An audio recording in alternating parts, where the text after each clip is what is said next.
Pivoting from that, you mentioned in-house counsel's concern over outside counsel going hog wild with collection efforts and collecting too much, which kind of begs the proportionality question. One issue that I know is really big in the eDiscovery bubble now, the Sedona conference is considering a commentary on this, is Internet of Things.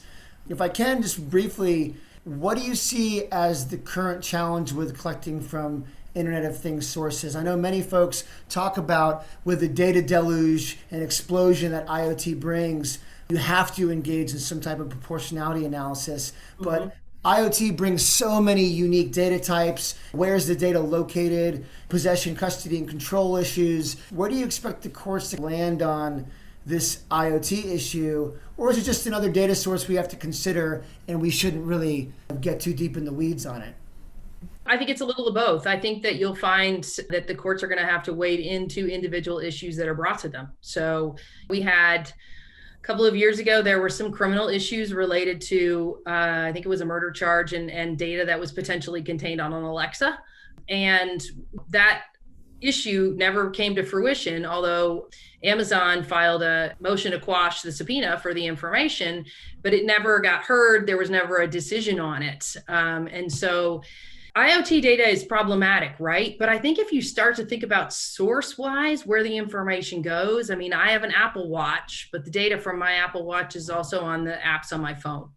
And then the data that's on the apps on my phone may be on other Apple devices that I have. Do I use iCloud? Whatever. You need to understand each individual device and how they store data, how data is managed, what data is available. I had a client call me one time and said somebody was in a boating accident and they were wearing an Apple Watch, but their hand was cut off. And so the watch might be at the bottom of the water. Would they be able to recover the data from the Apple Watch? And so, so then you're like, well, did he have his cell phone? And is the cell phone at the bottom of the lake too?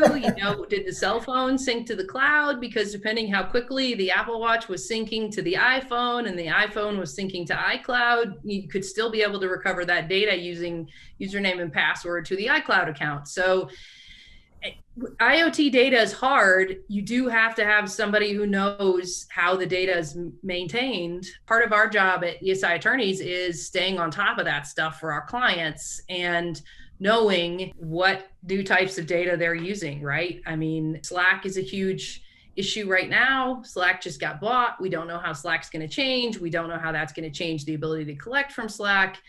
We know that people are now providing connectors from Slack into review platforms and converting the JSON file that comes out of Slack into something that's viewable in those eDiscovery platforms. We know that text messaging is still an issue. So from an eDiscovery perspective, we're still struggling with non-IoT data. Right. Well, I wonder if a follow-up question is severed hand one of those 80 tags in eDiscovery? No, it's not. It's not.